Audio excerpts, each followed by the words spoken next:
সুপ্রিয় এলাকাবাসী, আসসালামু আলাইকুম। আবারও ফিরে আসলাম আপনাদের এই মৎস্য প্রতিযোগিতায়। আমার মনে হচ্ছে আপনারা ফার্স্ট প্রতিযোগিতাকে দেখার জন্য আকুল ব্যাকুল হয়ে আছেন। এই যে আমার ভাতিজা সুবহান, এবার বোধহয় ইনি ফার্স্ট হওয়ার সম্ভাবনা আছে। এরা তিন মামা ভাগ্না এবং ভাতিজা মাছ মারছে। বাবা, কি অবস্থা? মাছ কতটা পেয়েছো তুমি? ভালোই পাইছি আর কি। এই প্রতিযোগিতায় কি তুমি গত বছরে ছিলে এখানে? না না না, ছিলাম না। এবারে আসছো? এবারে আসছি চট্টগ্রাম থেকে। চট্টগ্রাম থাকো তুমি, সেখান থেকে এই অনুষ্ঠানে আসছো। এবারে পুরস্কার 9,000 টাকা আছে। 9,000, 6,000, 3,000। এই গত বছরে এই পুরস্কারটি পেয়েছিল এই বাসি ভাই, উনি পেয়েছিল 5,000 টাকা এবং শামসুল ভাই পেয়েছিল 3,000 টাকা, জামিল ভাই পেয়েছিল 1,500 টাকা। এবার একটু চুলকানি আছে, এই চুলকানির জন্য একটু প্রাইজ মানিটা বাড়িয়ে দেওয়া হয়েছে।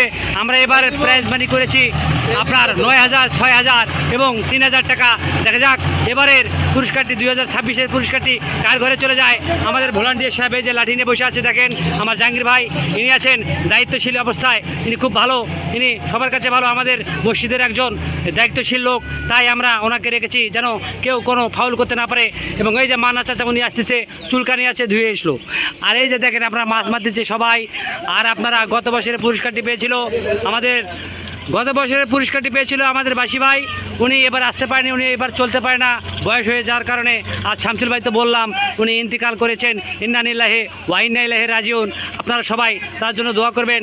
ওই কবরস্থান, এটা আমাদের কবরস্থান, ওখানে ওনাকে আমরা রেখেছি, এটা আমাদের কবরস্থান। আপনারা সবাই দোয়া করবেন ওনার জন্য, উনি যেন বেহেশতিবাসী হন। আর এই তৃতীয় পুরস্কারটি পেয়েছিল জামিল ভাই, 1,500 টাকা। এবার জামিল ভাই ঢাকায় থাকার কারণে উনি এই অনুষ্ঠানে অংশগ্রহণ করতে পারেনি। তার ছেলে এবার কাছে, দেখা যাক। কিন্তু আমার মন বলছে এবার আমার ভাতিজা সুবহান এই ফার্স্ট পুরস্কারটি পেয়ে যাবে। আমরা দোয়া করি আমার ভাতিজা যেন এই ফার্স্ট পুরস্কারটি পায়। আর গতবারে আমাদের ড্রাইভার ছিল আনিসুল রহমান, এবারের ড্রাইভার মানিক ভাই। এই মানিক ভাই গাড়ি একটু জোরে চালাবেন, এই পুরস্কারটি মাছ বেশি ধরলে বেশি খেলা হবে। আপনি একটু জোরে চালান। এই যে দেখেন সবগুলো লাইন ধরেছে।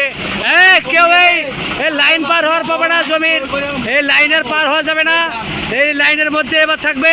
এই প্রতিযোগিতা প্রতি বছরে এখানে অনুষ্ঠিত হয় এবং পুরস্কার আমরা দেই, এবারও দেবো। টেনশন করেন না আপনাদের আমরা সব দেখাবো। আরেকটি ভালো খবর আপনাদের জানাই, 2026-এর নৌকা বাইচ খেলা 1 ও 2 তারিখ আমাদের হোসেননগর ঘাগর নদীতে অনুষ্ঠিত হবে। প্রতি বছরে হয়, আপনারা আসবেন দেখতে, কোনো সমস্যা নাই। এবার অনেক নৌকার আসার সম্ভাবনা রয়েছে। আমরা এবার পুরস্কার দেব মোটরসাইকেল এবং ফ্রিজ এবং বড় একটি খাসি। আর এই পুরস্কার থাকবে 9,000